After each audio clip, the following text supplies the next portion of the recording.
Po, faleminderit për pyetjen. Shiko, ne kemi thënë që çështjet politike padyshim që është vështirë të çmontojnë me mjete juridike. Kuptohet kjo tani.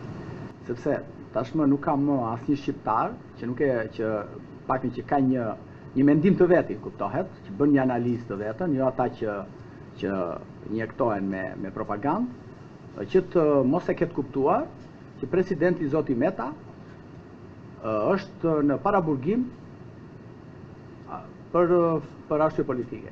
Po nuk ka, sepse mënyra e rrëmbimit të tij dhe mënyra se si një vit e gjysmë Prokuroria e Tiranës i ka nisur hetimin, nuk po mbyll hetimet. Kjo tregon edhe një herë që Prokuroria e Tiranës i ka probat, faktet, i ka bërë raportin, e ka bërë avokati popullit. Në relacionin e parë që ka bërë, i ka nxjerrë të gjithë policinë e shtetit si një organizatë kriminale, mon. Policia e shtetit organizatë kriminale, çfarë i bëjmë më ne? Dhe ka zhdukur dhe vazhdon ky drejtori i policisë, kryetari i organizatës, dhe thotë që jo ne thotë zbatojmë ligjin. Kur avokati i popullit thotë ti ke shkel ligjin, thotë më. Dhe i ka dhënë detyra, i ka rekomanduar. I ka lënë rekomandim si Ministrisë së Brendshme, Ministrit të Brendshëm dhe Policisë së Shtetit. Dhe prokurori i çështjes më kthen mua përgjigje, çdo muaj që në bëj kërkesë, jemi në hetim. Po i vit e gjysmë pra. Ti ke aty videon si është rrëmbyer. I ke policët që janë promovuar, ata policë, ata që rrëmbyer që dhe goditën, janë promovuar, janë drejtor policie sot. Shef komisariati kjo. Janë drejtora policie. Tani nuk e zbuloka dot ky, ti shkoj kush janë këta? Tani o ishin policë, o ishin bandit rrugësh, nuk e di, o ishin patronazhist që kishin bërë këta veshur uniforma ushtarake. Se ata identifikim s'kishin. Shiko, do të kuptojmë diçka. Në regjime, ne jetojmë, nëse iranianët jetojnë regjimin e Ajetullave, Tirana jeton në regjimin e Ajetullaut. Kupton? Sepse nuk funksionon më asgjë. Nuk funksionon më lidhjet dhe themelore drejtat njeriut mor. I ka thënë gjykata evropiane drejtat njeriut shqiptarëve, kësaj gjykate, prokurorisë. Ja ka plasur surratit moj, vendimi gëllësi kundër Shqipërisë. I ka thënë e ke mbajtur paraburgimin e Arafatit, duhet të ish arrestuar etj, s'po i futet vendimit.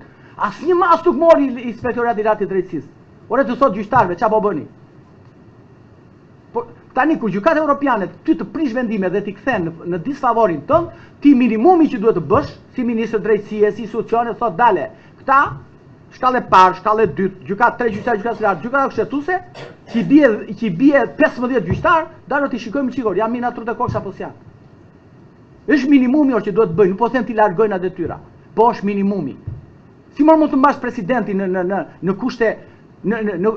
kushte ekstreme izolimi, si mundet më, si ekziston sot. Vati Sarkozy e pat dorë për dorë me bashorte, u shoqërua nga njerëz të gjithë vati atje, bëri atë që bëri dhe doli. Ky është shteti i së drejtës, është shteti i qytetëruar.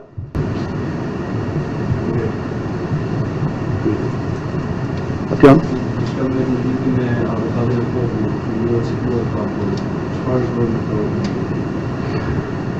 Shiko, avokati i popullit ka bërë dhe një hetim tjetër administrativ, një kërkesë që kisha bërë me zotin Blushi, përsa i përket mënyrës së trajtimit të zotit Meta në ambjente e paraburgimit.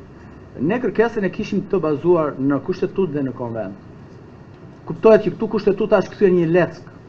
Është bërë, më them si rregullore ndërmarrje është bërë, edhe më keq akoma, nuk pyet njeri kur i tregon kushtetutën gjyqtarit sot qesh, po ti mund kushtetutën tregon. Pra, e ignoron se ju nuk vini në gjykata fatjon. Ju po të vini në gjykata dhe të shikoni sjellje që kanë gjyqtarët ndaj kushtetutës dhe konventës europiane, më thënë nuk jap dot një definicion sakt. Dhe 9 rekomandimet që ka bërë në relacionin e dytë, asnjëra prej tyre kush marr parasysh. Ku zoti Meta thot atje, duhet të komunikoj me mediat më.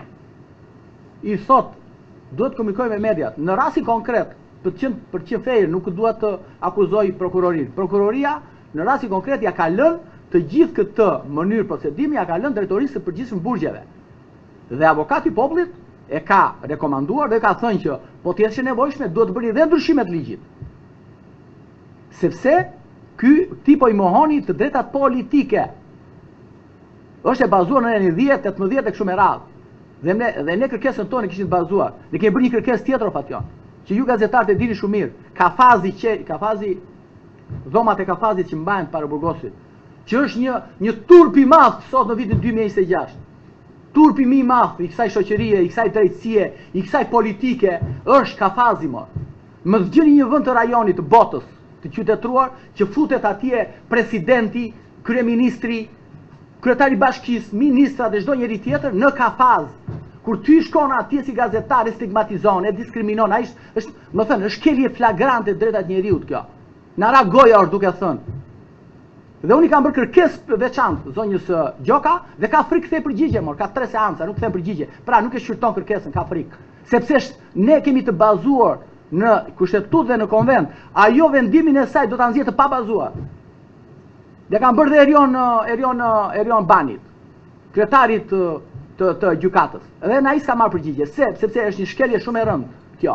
Si mund të fusësh ti tjetrin në Kafaz të Ekut? Ose të qelç, si kanë dyshuar tani. Kanë dyshuar materjen, por është e njëjta gjë.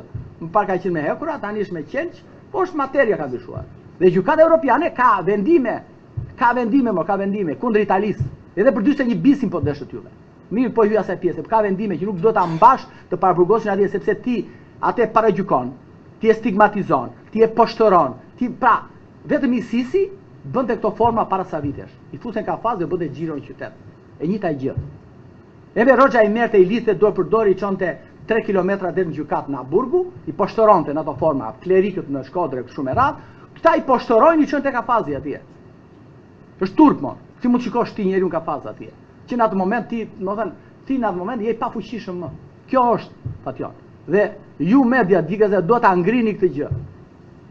Sepse unë që flas sot tu dhe kolegu, nga ata dhe na kolegët tan do ashtu. Do na paragjykojnë, çka kërkojnë këta. Sepse kështu është ku nuk kupton dot liritë dhe drejtat e njeriut.